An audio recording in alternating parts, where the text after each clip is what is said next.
alhamdulillah saya memisahkan diri, tidak masuk kesiswaan, BK sendiri, supaya kita punya ruang batasan yang jelas antara kesiswaan, tatib, dan BK. Dari Bu Desti Dinda. Bapak, bagaimana solusinya apabila anak-anak siswa saya banyak yang nyaman kepada saya untuk curhat masalahnya. Tetapi karena keterbatasan ruang, akhirnya pihak kesiswaan hanya memperbolehkan ruang BK, hanya boleh siswa masuk kalau ada masalah yang urgent. Dikarenakan ruang BK dan kesiswaannya. Nah, itu Bu, yang perlu dibicarakan ke kepala sekolah. Begini Bu, ada aturan BK mengenai ruang. Ini ada aturannya Bu. Di BK nanti saya carikan. Ada ruang BK itu minimal berapa meter sekian, itu ada denahnya, nanti kalau saya carikan, saya share. Meja kerja guru BK, meja konseling pribadi, meja konseling kelompok, ada biblio konseling, tempat siswa cari informasi, papan mading BK, itu ada semua. Kalau secara fisik sudah dicampur dengan kesiswaan, jelas Bu. Jangankan kesiswaan, guru lewat aja di ruang BK terus melihat guru BK lagi konseling siswa, itu mengganggu sekali, jelas itu pengalaman. Pasti guru itu komentar, arek iku maneh, itu mengganggu sekali. Itu saya pengalaman itu, sering sekali itu. Seperti yang Pak Heru tanyakan. Coba dibicarakan Bu dengan pihak kesiswaan dan juga kepala sekolah atau yayasan. Ada ini aturannya bahwa ruang BK itu seperti ini, enggak ada sampai ada campur dengan pihak lain. Kalau memang sudah nggak bisa, terpaksa disekat, ya siswa harus punya privasi, guru BK juga harus punya privasi. Itu mudah-mudahan dimudahkan ya untuk usulannya ke kepala sekolah atau yayasan.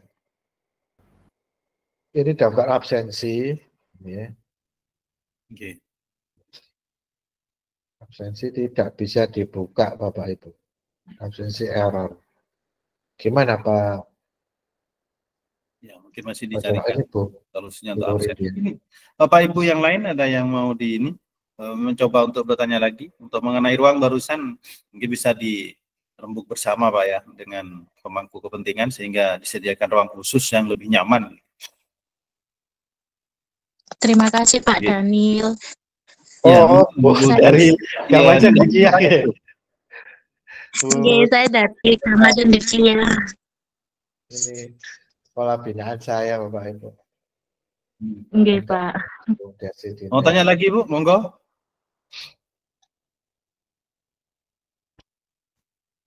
Dari Bu Nurul, guru BK harus meminta ruangan khusus ke kepala sekolah. Betul ya, betul. Ya.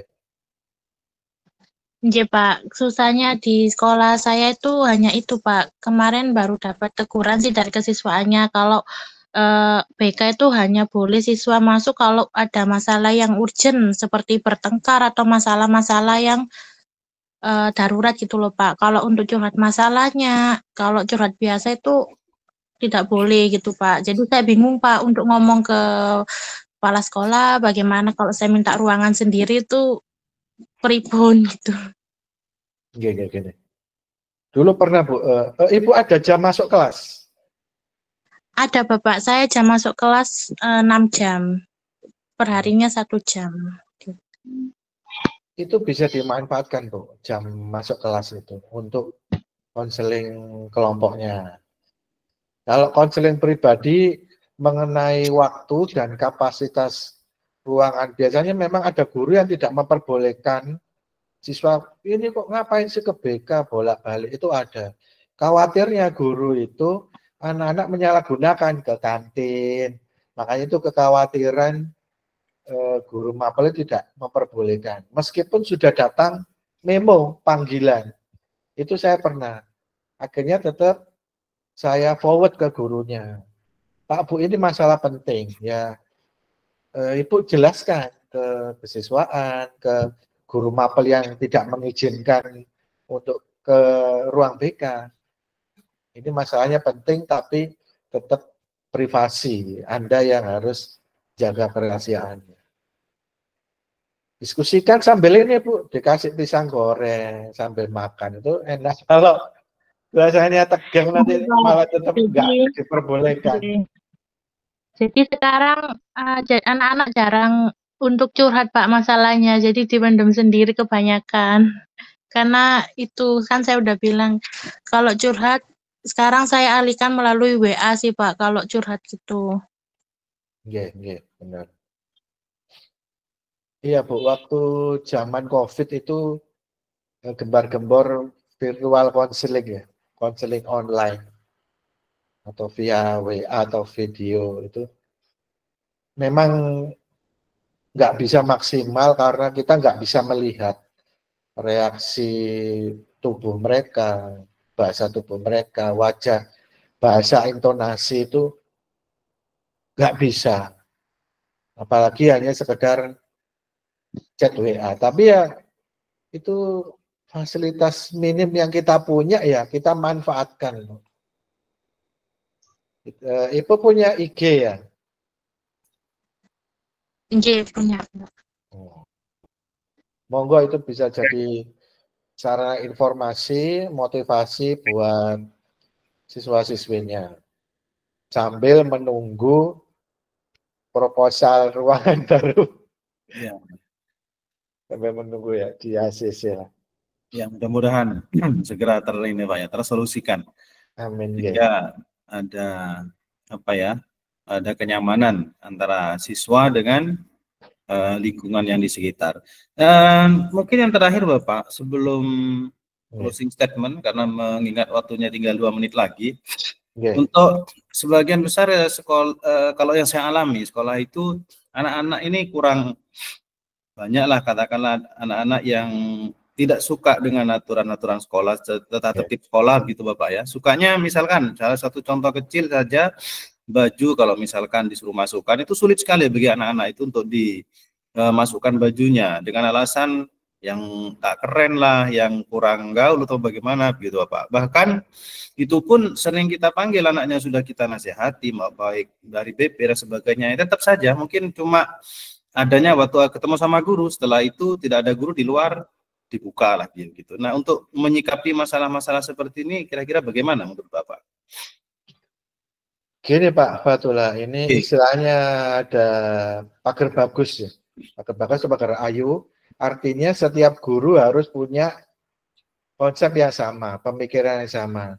Jangan sama Pak Fatullah anak-anak itu mau masukkan dinasihati, tapi guru lain mendiamkan. Nah, itu juga perlu kekompakan Pak. Mungkin wakasiswa atau bagian tatib harus sering-sering ini diskusikan ke guru-guru yang lain. Jangan ada yang membiarkan. Karena namanya anak gitu Pak, sering mencari celah. Loh, sama guru ini loh boleh. Kok Bapak sama Bapak nggak boleh? Nah, kalau sudah seperti itu, sambil proses menyamakan persepsi dengan guru-guru lain ya, nggak bosan-bosan kita tetap mengingatkan Pak. Suruh masukkan, ya udah masukkan. Bawa ke ruangan, kalau dia malu, taruh di ruangan khusus, suruh masukkan bajunya sambil dijak ngomong. Gitu Pak, memang proses dan kolaborasi ini Pak. Iya, baik, terima kasih untuk atas masukan dan sarannya Bapak. Baik sekali untuk kita, kemajuan kita bersama untuk siswa. Dan yang terakhir, mengingat waktunya sudah jam 5 lewat ini, untuk sebagai closing statement mungkin Bapak kami persilakan.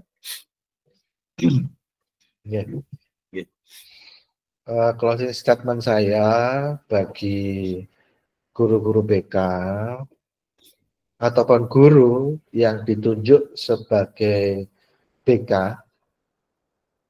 tetap semangat untuk memotivasi siswa. Apalagi kita di SMK, Bapak Ibu ya. Anak-anak itu punya hak BMW, bekerja, melanjutkan wirausaha. Berdasarkan Permendikbud Triple One, tugas guru BK melayani untuk pengembangan potensi siswa. Jadi jangan sampai membiarkan siswa punya potensi ingin melanjutkan studi, jangan dibiarkan saja. Pemerintah sudah memberikan informasi yang banyak tentang kuliah, termasuk yang ingin bekerja, pasti itu guru kompetensi keahliannya pasti sudah memberikan informasi tentang PKL, ataupun guru kewirausahaan sudah memberikan pelatihan-pelatihan untuk kewirausahaan. Nah, guru BK tetap memprioritaskan kebutuhan siswa melalui asesmen untuk menggali potensi siswa sebagai implementasi dari jurus 1 guru BK hebat. Itu Pak Fatullah. Baik, terima kasih Bapak atas closing statement-nya. Dan untuk yang terakhir, Bapak Ibu, kami mohon untuk menghidupkan kameranya sejenak untuk foto bersama. Ya, sebentar saja.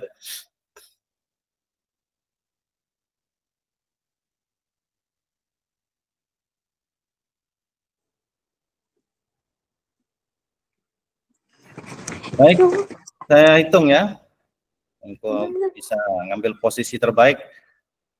3, 2, 1.